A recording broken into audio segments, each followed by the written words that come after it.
All right, we made it. Hello, everybody. Welcome to the first episode of Swedenborg and Life.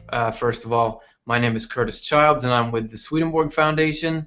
The Swedenborg Foundation is a nonprofit group whose mission is basically to get the ideas, the insights in what Swedenborg wrote out into the conversation of the world. So that's what you and I are kind of doing here today. So thanks for showing up. I really appreciate it.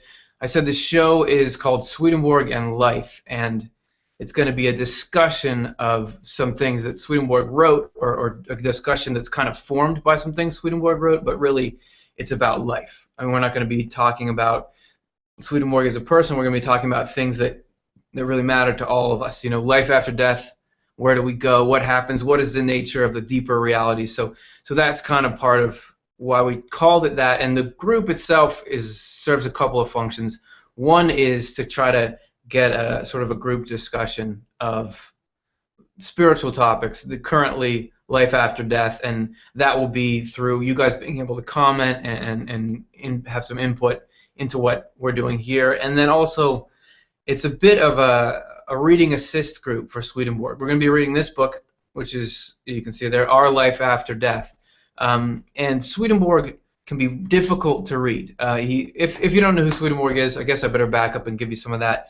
A very long story short, he was a scientist in like the 1700s, 1750s, who was at the top of his fields. He was doing really well, but all of a sudden he started to have a change in his life. It began with dreams that were getting more and more vivid and were getting more and more intense and more meaningful. But those evolved into, he began having more and more, and eventually he was having what we would now call spiritual experiences or near-death experiences.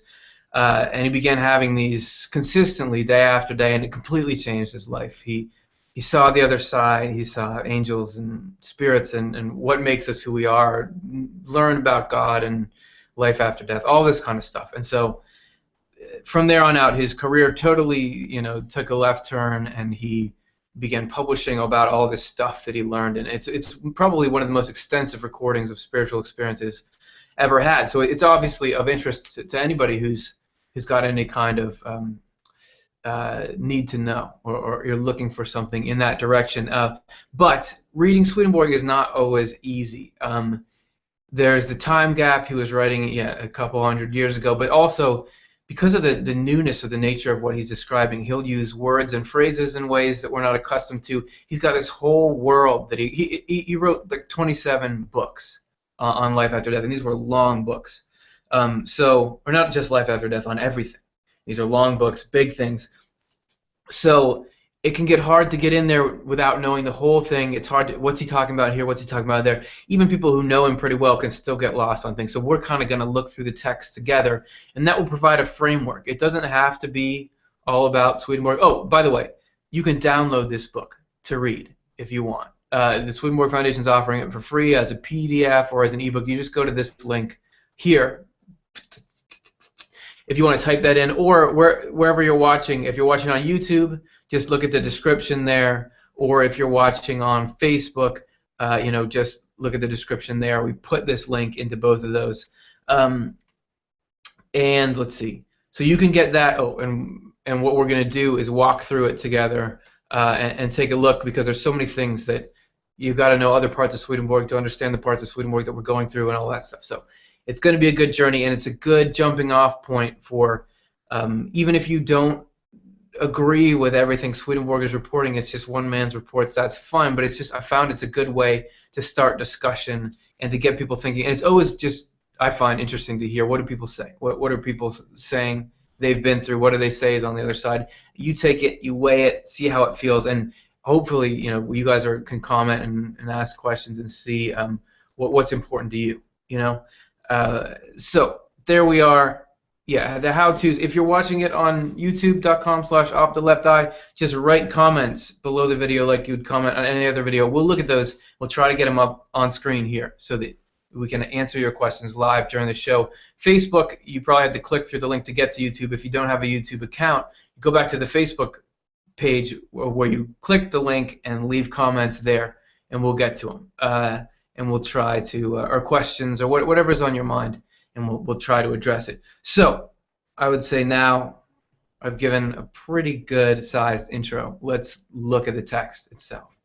So here's the book. This is the PDF version right off of Swedenborg.com. And we're down where the text starts. Before this, there were like translator notes and an intro, which are worth looking at because everything you can learn about the context helps you understand the message. But we're going to start here with what the world of spirits is. Remember, this is Swedenborg describing what he'd heard and seen. The world of spirits is neither heaven nor hell, but a place or a state of being between the two. Okay, I'd like to start. See that you got to start right there. A place or a state of being. Normally, we don't equate those two things. Like you don't say, where were you for vacation? Did you go to Florida or did you go to Hawaii? Oh, I went to Happy. You know, a state of being, or I went to Patience. You know, a state of being is not the same thing as a place. But in Swedenborg's cosmology or worldview, in the spiritual world, which is the world that we go into after death, but also the world that the spirit in all of us is currently in, they're the same thing. State of being and place are interchangeable, and the kind of mindset you have determines where you go. And that, of course, we could talk about that forever, but we never would get past the first sentence. So hopefully there's a few little pointers. Let's look a little bit farther. So he's talking about the world of spirits. He's introducing this place to us called the world of spirits. It is where we first arrive after death. From there, in due course, we are either raised into heaven or thrown into hell, depending on how we have lived in the world. This is a red flag here. Thrown into hell. If I were just picking up Swedenborg, I'd be like, what's that? What thrown? That I don't want that to happen. I don't want to get thrown into hell. What is it? This is a little bit archaic. What is that? There's like an angry, punishing God. And this is why you need to have a group like this, because Swedenborg doesn't mean what he says there. Well, if you look at the wording, it says thrown into hell, and you sort of think, oh yeah, people come from outside of you and throw you into hell. And what he means by hell is a whole other conversation, which we're going to get into too. But let me try to break this up into two things. First of all, the thrown in. Nobody forces you to go anywhere in the next life. You choose where you want to go based on your deeper desires and where you really, what you've cultivated in this world and where you want to head.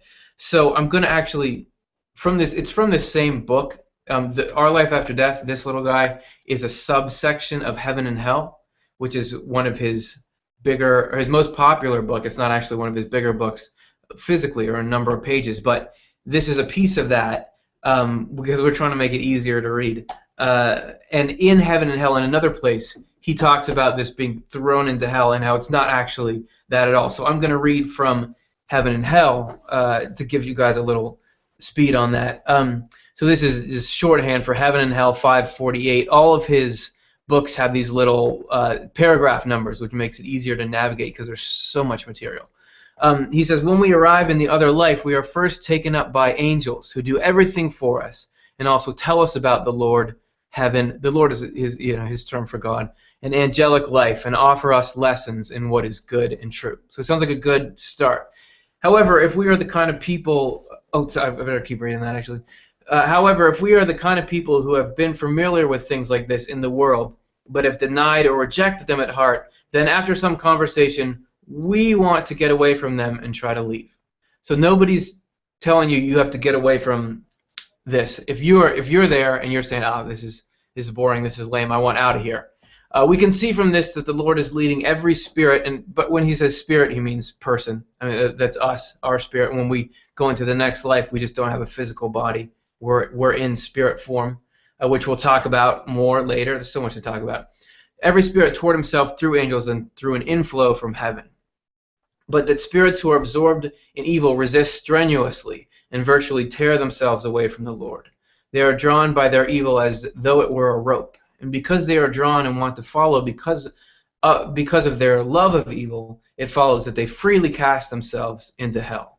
We can now see that the Lord does not throw anyone into hell. We throw ourselves in. So, and there's a ton of terms I'm hitting. What is hell? What are spirits? And I know we're gonna get there. And there's a lot of definitions for those things, but he has his own specific one that we're going to take a peek at. But first, I just want to say that, so you just, if you're just reading Our Life After Death, you come across that it says, oh, we're thrown into hell. It sounds like sort of the traditional Christian view of you're judged and then you're forced into a place of torment. But that's not what his message is. It's not even close, which is why you have to get the whole picture before you can get into those kind of nuances. So let's get back to the text. Was that a long enough tangent? Okay, I hope so. Okay, so depending on how we have lived in the world. We're going to talk more about hell and what hell is. It's not the traditional definition of a place of torture. It's a like he says before, all places are states. We'll get there. Okay, so hold judgment till we get there. It became clear to me that it is a halfway place when I saw that the hells were underneath it and the heavens above it, and that it is a halfway state of being when I learned that as long as we are in it, we are not yet in either heaven or hell. So you see that juxtaposition again of state and place.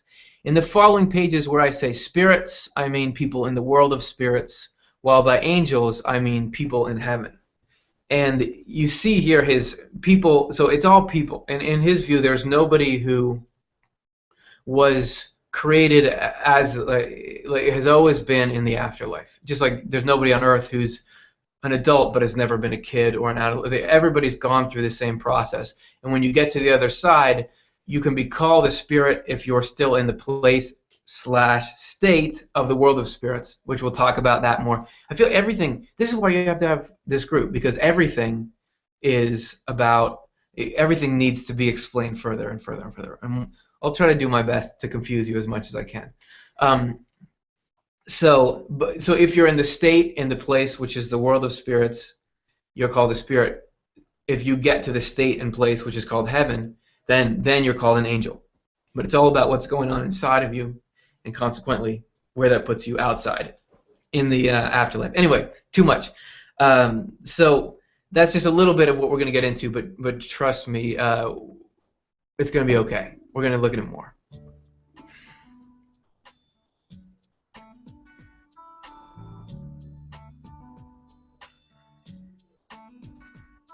So there's just a little thought on some gathering and meeting. There's this whole theme of that in the world of spirits, as he describes it, everybody can get together and meet people of all kinds. You know, obviously it's a big party because everybody, you know, who's died is there mingling.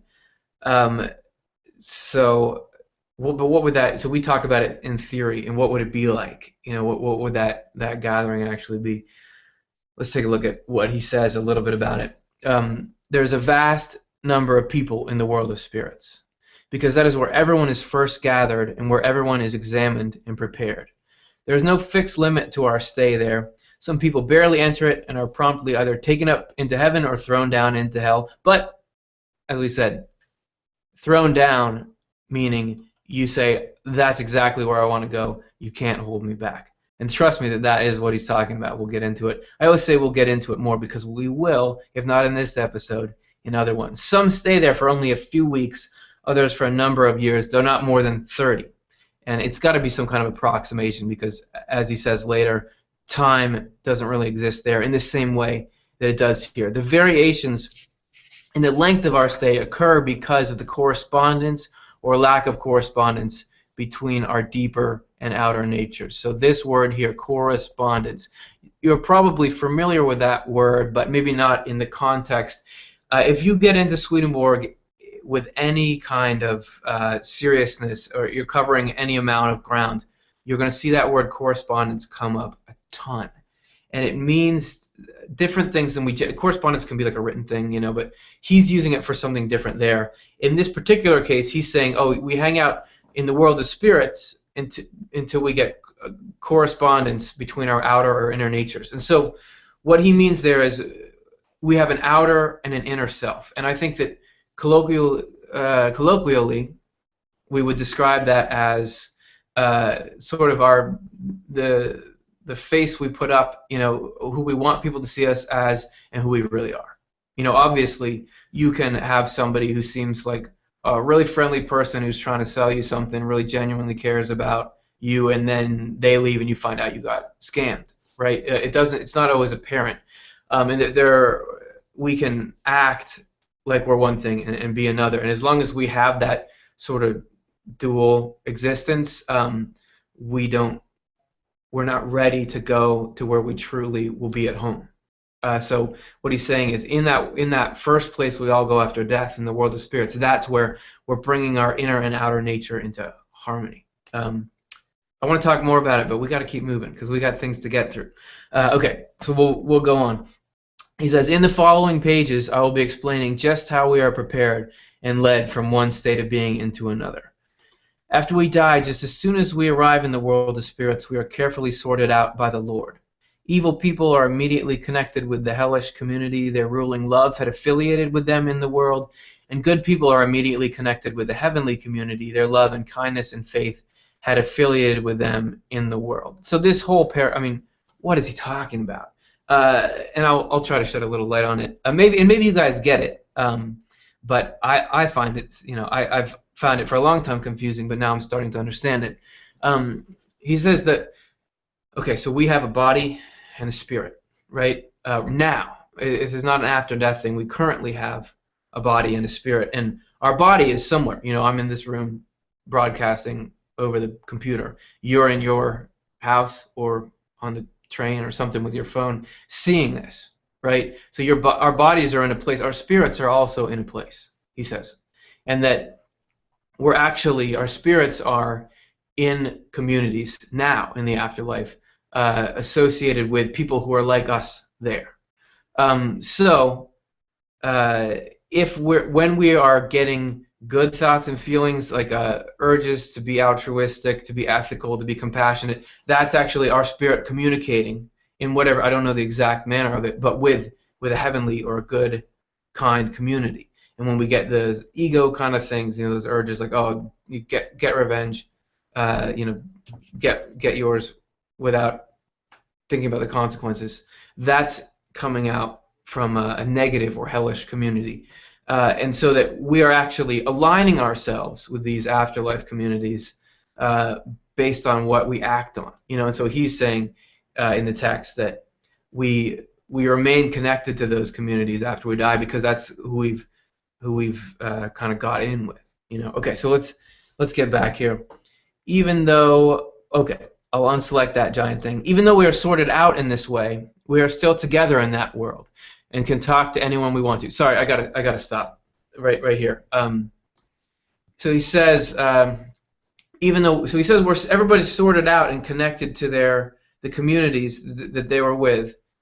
I hope this is making sense. They're connected to the communities that they're with, but even though we're sorted out in this way, we can still all get together and talk. So the sorting out is not moving everyone into those communities. It's just aligning your mind with them. That you're connected to. It's kind of like you probably know somebody who you feel like gets all of their ideology and all their beliefs from some source. Like somebody watches a particular news channel or listens to some talk radio show, and all their opinions are formed by. You know what I'm talking about? Yeah. Maybe other people think you're that way, but or they think I'm that way, but I think they're that way. So you feel like you're kind of plugged into that community. Right, and that's sort of what he's talking about there is that you kind of you look to them for advice and feedback, but yet you can still be out hanging out with other people. There's not this separation that's coming. Okay, so that was my best attempt to explain that. Okay, so we're still together, even though we're sorted out in this way. Right, there we are. We are still together in that world and can talk to anyone we want to friends and acquaintances from our physical life, especially husbands and wives, also brothers and sisters. I have seen a father recognizing and talking with his 6 sons. I have seen many other people with their relatives and friends. However, since they differed in character because of their life in the world, they parted company after a little while. So that's a nod to, most people, when they have the near-death experience, that's the first thing we're talking about. Is the people we love are there to greet us, and Swedenborg, by the time he was writing this, had so much experience with the afterlife that he wasn't as overcome by that now. So we just get a little nod to it now. So that's what he's talking about with this here, just kind of that. Oh yeah, I saw my relatives, I saw my grandma there. That you can meet and talk with all those people in this initial phase. So moving on. However, people who go into heaven from the world of spirits do not see people who go into hell, and vice versa. Nor do those in each group recognize the others in it unless they have a similar character because of a similarity in what they love. So here he's kind of talking about similarities, internal similarities, like in what they love, meaning what they care about, what they value. That affects you so much that it affects who you see. That world is very very character based. I mean, it's called the spiritual world, as in the internal part of us that thinks and feels and cares is a spirit, and that world is a spiritual world. So what you care about, the things that take place in our spirits here, our thinking, our feeling, and all that, actually shape that world and shape what you see there. And all. So that's my stab at what he's talking about there. So nor do those in each group recognize unless they have a similarity in what they love. The reason they can see these other people when they are in the world of spirits, but not when they are in heaven or hell, is that while they're in the world of spirits, they are brought into states of being like those they were in during their physical lives, one after another. And I wonder if I was seeing that little phrase there, and I was wondering, is that the life review? You know, people talk about a life review in near-death experiences, where they say, "Oh, I went through everything in my life, and I saw like how it was making other people feel, how it was making me feel." You guys have probably read something about it like that, and I wonder if that little phrase there is him describing that. And it's interesting to take a look at that kind of stuff because you got this similarity between something that was written so long ago, it was 250 years ago, in the modern near-death experience. So I find that fascinating. Anyway, let's get back to looking at the text. Yeah, one after another. After a while, though, they settle into a constant state of being. They settle into a constant state of being that agrees with the state of their ruling love. All right. So anyway, you get down to, in the end, sort of what matters. Ruling love. Sorry, I'm pausing because I see so many things that I think, oh, I should say more about that. I should say more about that. I should say more, because there's so many, and I think you're seeing as we're going along here, he's using a lot of terms and having a lot of concepts that unless you're familiar with him, you may not have heard or may not have heard described in that way. So ruling love is, what do you care about the most? You know, like you see people who, a tornado's coming, it's going to flatten their house, and afterwards they're saying, you know, all I care about is that my family was safe. You know, ruling love. Like or if you knew nobody, if you knew there was no consequences, you couldn't get caught, where would we go? You know, that's the ruling love. It's what's you know, most important to everyone. So anyway, let's keep rolling. In this state of being, people recognize each other only if what they love is similar. Since similarity unites and dissimilarity separates. Oh, sorry. Here we go. Dissimilarity separates, right? That makes sense, and it happens within us now. You know, if you can be in a room with people who you have nothing in common with, and you're there with them, but you're not quite connected like you would be to someone who had similar interests. Just as the world of spirits is a state of being halfway between heaven and hell, it is also a halfway place, as I mentioned earlier. The hells are underneath it, and the heavens above it. So we're going back to talking about the geography, sort of the thing. All the hells are closed on the side that faces that world being the world of spirits that he's talking about, that you first go into, and are accessible only through holes and crevices, like those in rocks, and through broad gaps that are guarded to prevent anyone from coming out without permission, which is granted only in cases of real need. So look at that there. So there's hell, but you can't come out of there unless there's real need.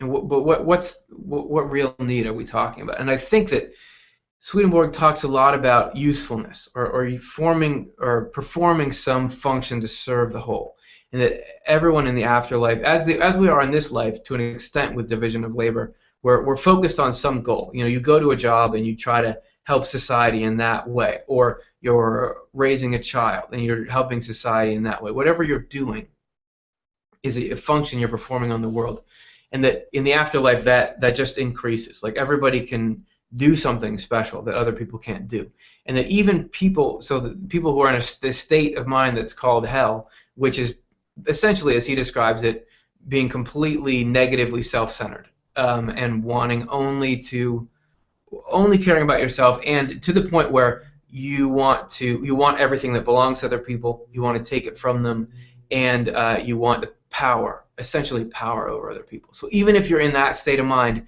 you can still serve a purpose.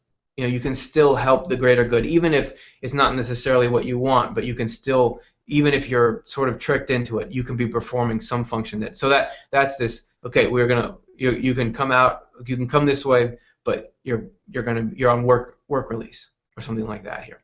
Anyway, so let's take another look. Without permission granted in cases of real need. Heaven too is bounded on all sides, and the only access to any heavenly community is by a narrow way whose entry is also guarded. These exits and entrances are what are called the doors and gates of hell and heaven in the Word. And whenever he says Word, he's talking about the Bible. This is another huge tangent, but it's basically saying, he basically says that in the Bible there's an allegory, a symbolism that runs through the entire thing, and it has to do with this spiritual world that he's visited. It has to do with our lives. It has to do with our minds, and this is something for a whole other class. But what you can take away from it here is that he's saying, when he says the Word in something like this, he's talking about the Old and New Testaments of the Bible as we know it today.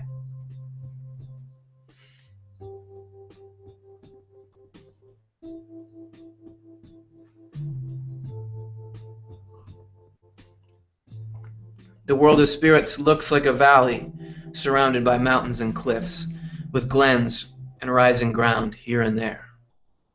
That's the next sentence. But I thought it goes with that picture. People come back from near-death experiences and that kind of stuff with all kinds of descriptions, amazing things. So it's just always interesting to hear some sensory detail about it. He goes really in detail about how things look and how they sound and how they smell, all this stuff. But there he just gives you a little taste. So I wanted to represent that visually. So let's take a look here at what he says after that. With glens, rising ground here and there, the doorways and entrances to heavenly communities become visible only to people who have been readied for heaven, and no one else finds them. And it's interesting that he says that, I was talking before about the idea of correspondences. Well, he also says that there's a correspondence between sight and understanding, grasping. That's why, and it's slipped into our language. That's why we say, if we understand something, we say, I see. Well, that's how it is for the spirit. So in the next world, if you don't understand the life of heaven, which is a life of selfless love, like you would rather have someone else happy than you be happy, because you want to give your happiness even to them. That's the way of heaven. If someone doesn't understand that, they can't even see the ways that you could walk into heaven, because it's simultaneously a place in a state of mind. So if that makes sense. There is one entrance going from the world of spirits to each community, and beyond that there is only one path. But as the path goes upward, it splits into many. So that's something. I realize now that I've been talking for a long time, and I would like to get to some comments and questions, get some other voices in there. If you're just joining us, or you didn't hear me, or you forgot the first time, to leave a comment or a question to get it into this discussion. It depends on where. If you're watching it on YouTube, just leave a comment like you'd comment below the video. If you don't have a YouTube account, go back to the Facebook page, Heaven and Hell Swedenborg, where you click the link initially, leave a comment in that section, and then that'll be up there. We'll take a look at it. We'll bring it in here, and hopefully that can be good fodder for talk. If you're having trouble with any of that, just leave a comment wherever you are, and we'll try to find you and let you know how to work it and how to do it. So that's a little bit about, and it doesn't have to. If you want to make it be a tangent, it can be. It doesn't have to be. Like I said, this is supposed to be a sort of a broad discussion group. I'm using this, Swedenborg stuff to move it along. But if it's something that you want to, that's just on your mind, even if it's not related, let's talk about it. So let's talk about something right now. What's our first comment question? Some people don't have the opportunity to sort themselves, since he does say some people barely enter into it and are promptly either taken up into heaven or thrown down into hell. So that's a good comment. So, oh, that's from YouTube. So it was on YouTube. So excellent comment. So that is somebody's mentioning. Okay, so some people, what we're looking at here, from what I understand, is fairness. Like it says, some people are almost immediately go up or down, and do those people get the same opportunity? Like, is that fair? Like, what if you pull the short straw and it's like, okay, you have 5 minutes to sort yourself out, So the way that I understand that is, he says that it's based on the correspondence between our inner and outer states. As in, have you guys ever, there's a show that's called American Greed, and I was watching this one about, I don't know if you've ever heard of the Kids for Cash scandal. Long story short, there was a couple of judges and a couple of builders who got really, really rich off of throwing kids into juvenile detention who didn't deserve to be there and keeping them there because they made money off of it. So pretty heinous crime. It led some of those kids to commit suicide. It was a huge scandal. But the judges and stuff and the builders outwardly appeared like really upstanding, great citizens who wouldn't be capable of just playing with people's lives like that. So they were very discordant. They're external and they're internal. But when Swedenborg, if they were in the world, one thing Swedenborg says is you can never make spiritual judgments, meaning you can never say you know someone's motives or if they're a good or bad person. Even if there's something that seems really bad, like those people with that thing, you can make an external judgment saying that's not a good thing to do. If you really did that intentionally, then that's bad. But we don't know what's going on in anybody's heart and mind. So what I'm saying is, if there was someone who was really doing that out of the just a care for money, that didn't care at all about people's lives, but acted like they did, there's a lot of discord. You get to the spiritual world, you have to like sort it out. You have to get similar external, internal. But you probably know some people who are just open and honest and nice. They already say what's on their mind in a good way, and that what they're not scheming there. So they're already pretty much sorted out. If you, and that's actually what Swedenborg says we're trying to build towards, in this life, is getting it so that who we appear to be and who we really are similar. So if we've already done a lot of that work here and we're close, you don't have to spend all your time dragging your feet in the spiritual world. You can get right to heaven.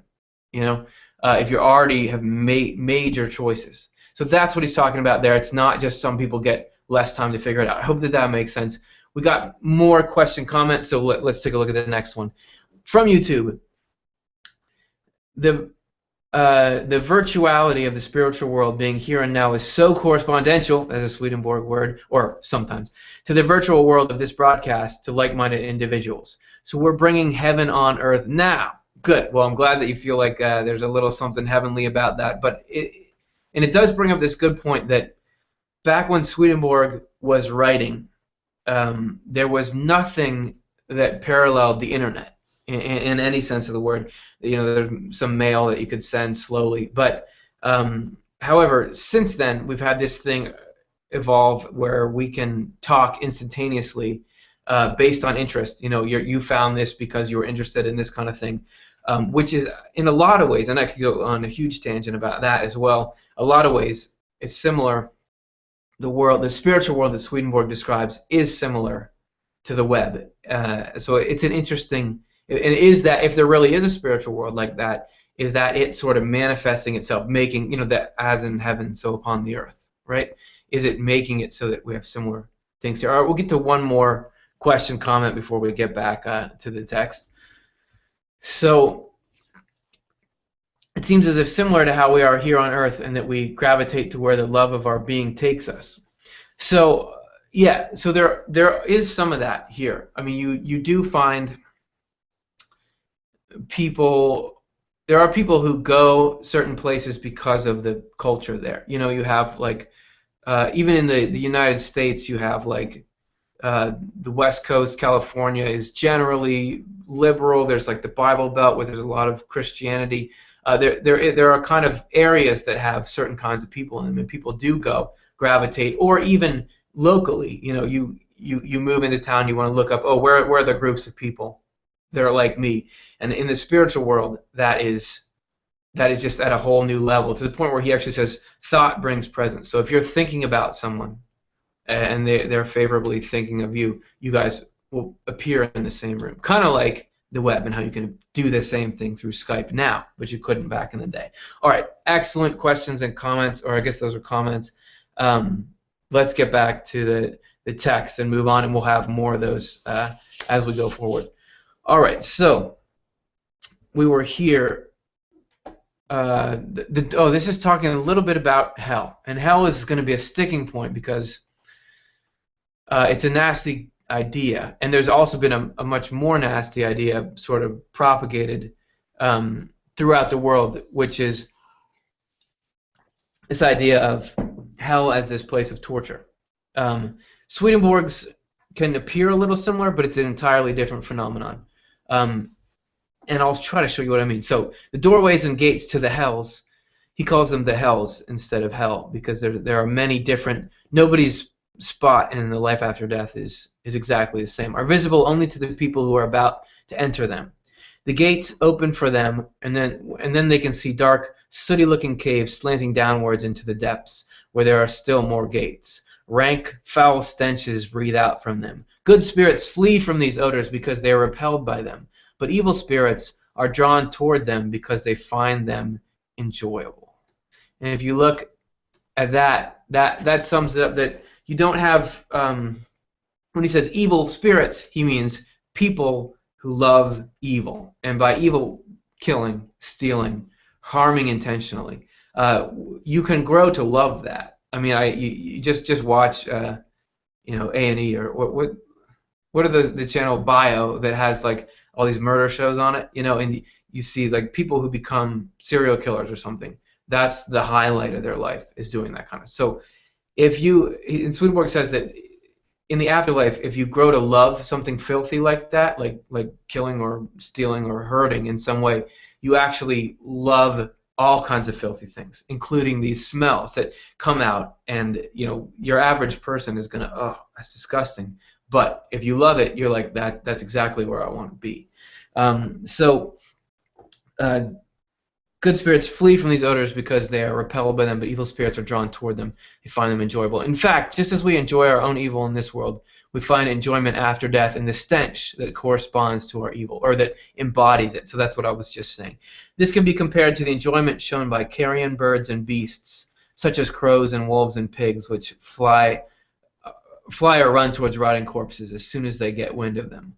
I heard one man who screamed aloud in utter torment at a breath of air from heaven, but was calm and happy when a breath from hell reached him. So that calm and happy is just that's, he's not saying that the life of hell, which is, again, the life of hell is a state of mind. It is what we would call probably ego, self-centered. All you care about is how things are going to affect you. You see other people as pawns, to get what you want to. You'll manipulate and use them to get what you want. That lifestyle is what he's talking about as hell. So that's what you find comfort in, and it's not going to be a comfortable, happy life, because as we all know, the more you are in your ego, the less happy you are, because the more that anytime things don't go your way, when things go your way, you're happy. When they don't go your way, you're miserable. You alienate people, you lose friends, all this kind of stuff. So, but it's just interesting there that he's saying, like if that's what you're into, when you get close to the hell that is representative of this state in you, you're, I can breathe here. That whole mutual love stuff, it's up top. I don't want it.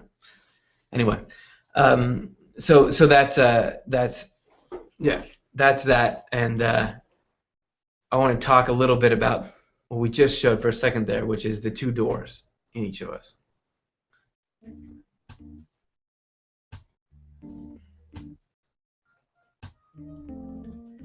there are two doors, so to speak, within each of us as well.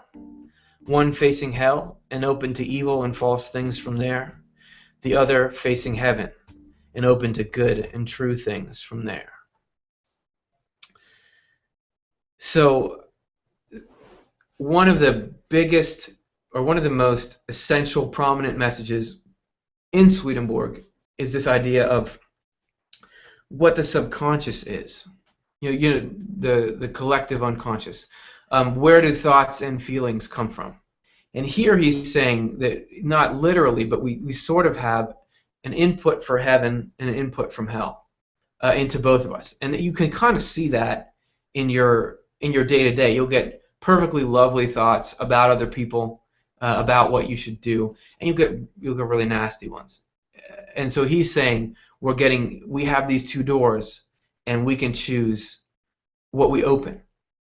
So there's more on the doors. The door to hell is open for people who focus on what is evil and the falsity that comes from evil, though just a little light from heaven flows in through certain cracks, which enables us to think, reason, and speak. On the other hand, the door to heaven is open for people who focus on what is good and thus on what is true. So good and truth, evil and falsity, this is probably the primary duality. There's in Swedenborg, the duality of good and truth versus evil and falsity. And within each of those, the duality of good and truth and evil and falsity. And they are sort of what they sound like. Good is being good, it's love, it's an emotional thing, and truth is accurate fact. But there's more to it, and the real truth is using the truth in a loving way. And falsity would be, even if you take somebody who has statistics about something, but manipulates those to make them seem like they're saying something other than what they're really saying, that would be falsity. So if you get into Swedenborg at all, if this class hasn't completely turned you off from that forever, then you're going to see good and truth everywhere, all over his. And I'm still learning what he really means by that. But something is approximately good is what we would call good motivations, and evil is what we would call evil. And truth and falsity are what they stand for. However, there's more nuances to it. So he's saying that the good and the truth are coming from heaven, and the evil and the falsity are coming from hell. There are actually two paths that lead to our rational mind. One from above the mind or from inside it, and just briefly, he equates what is inmost with what is highest. Like you can say there's the highest heavenly state in you, but it's also the deepest inside you. And the same with the most external is the lowest. And you kind of have that, if you're shallow, that, anyway. Sorry, there's so many tangents I could go on, and I'm trying to keep it reasonably short on each one, but obviously there's a lot more we can talk about, and a lot more to learn if you get into Swedenborg and read it. So, one from above the mind or from inside it, through which goodness and truth enter from the Lord, and one from below the mind or from outside it, through which evil and falsity infiltrate from hell. The rational mind itself is in the middle, where these two paths meet. So the more light from heaven is let in, the more rational we are. And the more light that is shut out, the less rational we are. However this situation may appear to us. And he talks about light from heaven. And this same thing I was talking about before with understanding. Being, you see and you understand. So he talks about sort of the rational capacity or the ability to perceive what's true that flows in from heaven into the mind as spiritual light. So if you say, because we say, oh, why are you up on that hill meditating all the time? I want to be enlightened. These kinds of things work their way into our vocabulary and terminology. And Swedenborg is saying they have a spiritual origin. And I have been saying a lot in a row, so let's actually hear what some of you have to say. We have a next question. So this is from YouTube, and it says, can anyone do what Swedenborg did? And by what Swedenborg did, I'm presuming that it's talking about visiting the spiritual world. With Swedenborg, it got to where he was lucidly, and what kind of differentiates him in some ways from from people who have had like a one-time near-death experience is that Swedenborg, for the latter half of his life, or the latter part of his life, could visit the spiritual world at will and lucidly, as in he could control where he went, who he talked to, what he learned. You know, he didn't always get exactly what he wanted, but he could navigate pretty adeptly. So I mean, there are levels.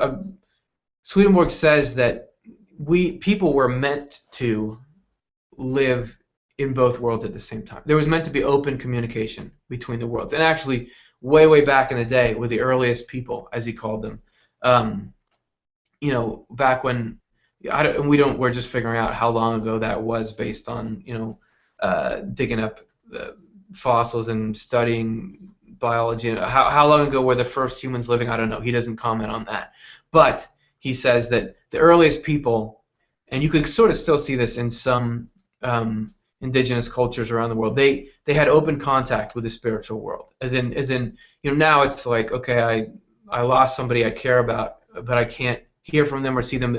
Back then, you could have open communication with them. That people would get direct revelations. They would have dreams. It's a lot more like now. People say, if there's angels and God, why aren't they talking to us? Well, back then they could. So that's the way it used to be, and that's the way it is meant to be. And that if things all got back to that sort of pristine state, we would all be able to do what Swedenborg is doing, which is to see the other side. But that's not to say that there aren't a lot of people who are doing that currently. I mean, you have the near-death experience phenomenon, which is when people, if you haven't heard of that, it's basically based on some kind of life-threatening injury or illness.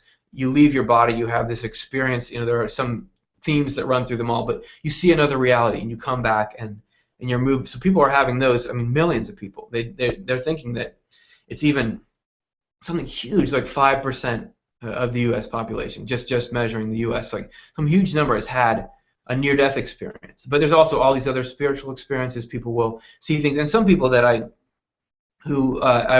talk to in the work that I'm doing with the Swedenborg Foundation, they say, oh yeah, I see and talk to spirits all the time. So what Swedenborg doesn't lay out is a clear path to how to get there, and he says that unless you know what you're doing there, it's just like if you're going to a big city here with no knowledge of what you're going to run into. You need to.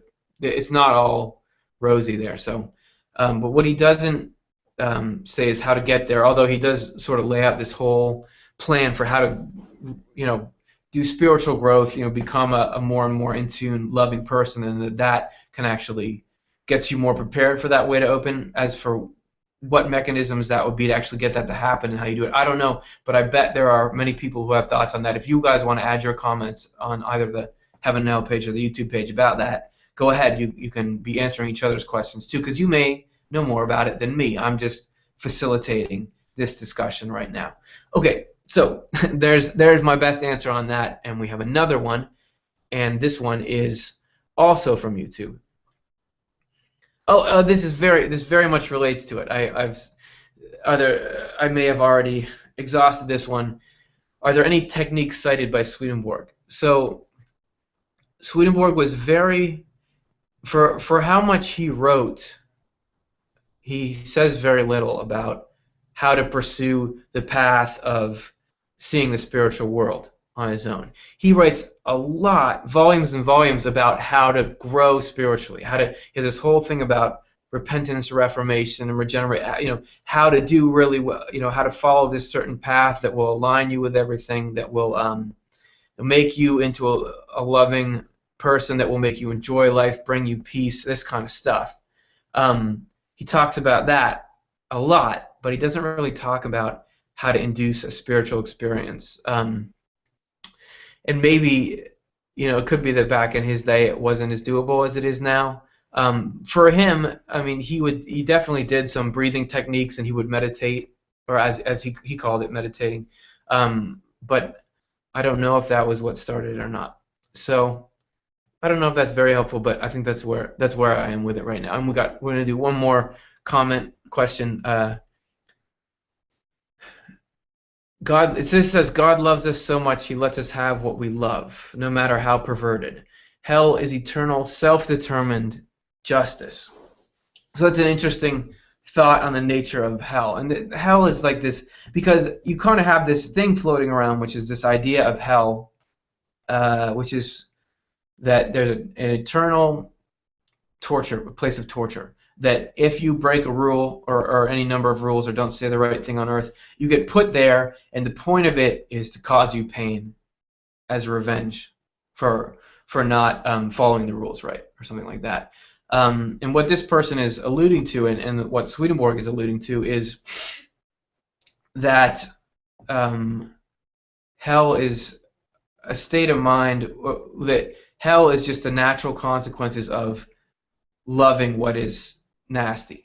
And I go back because I just watched last night this show about these people who were doing this Kids for Cash thing, that you love money so much that you're willing to sort of commit these crimes against humanity for it. And obviously that can go to even greater extremes with dictators and various kinds of criminals, and that there are consequences that come with it.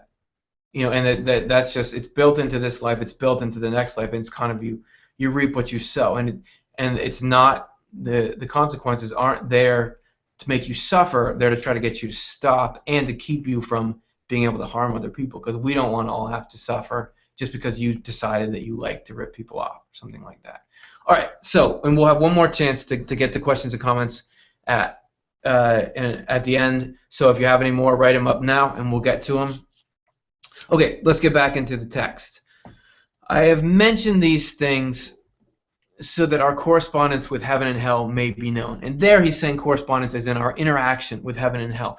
It's not all about life after death. This is an everyday thing. This is happening for us today. We're interacting with heaven and hell in our own ways. While our rational mind is in the process of being formed, it corresponds to the world of spirits. What is above it belongs to heaven, and what is beneath it belongs to hell. In people who are being readied for heaven, the higher aspects of the mind open, and the lower close against the inflow of evil and falsity. And he says, in people who are being readied for heaven, and it sounds like it's a passive thing. And so what is that? Is God just choosing certain people and getting them to go to heaven and preparing them for heaven? But really, why he says it like that is, this heaven is a state of mind, as we were talking about before. It's the state of selfless love, of humility, of a desire to be helpful, and also a pushing away of the leanings toward doing things that are harmful to other people. And when we start that journey, it's God's power or God's influence is carrying us along that, but we have to initiate it. So that's why it says are being prepared, because the fuel for that is coming from God. But it's not like God is picking and choosing favorites there. So I thought I'd just try to think of what might be striking somebody wrong and try to get to it. So as a result, so in people who are being readied for hell, the lower aspects open and the higher close against the inflow of goodness and truth. As a result, the latter people can look only downward toward hell, and the former people can look only upward toward heaven. And he's talking about spiritually, not that your neck is literally stuck in one position, but in that where we're looking toward, where we're aspiring toward, where we're getting our information from. Looking upward is looking toward the Lord, because he's the common center that everything in heaven faces. Looking downward, though, is looking away from the Lord toward the opposite center, the center toward which everything in hell faces and gravitates. So that's it. That's the first segment, and that's just like 4 or 5 short pages of this. As you can see, there's a lot there, and there's a lot of really complex, sort of nuanced stuff. Maybe it came off to you as like, okay, yeah, I've heard it all before, but you can see that there are, if you don't know what he means by a lot of these things, you can have a very different interpretation moving through the text, and that's part of why I wanted to get this going, because often, on the places you guys are watching from, the Facebook Heaven and Hell, YouTube off the left eye, it'll be like, okay, here's something.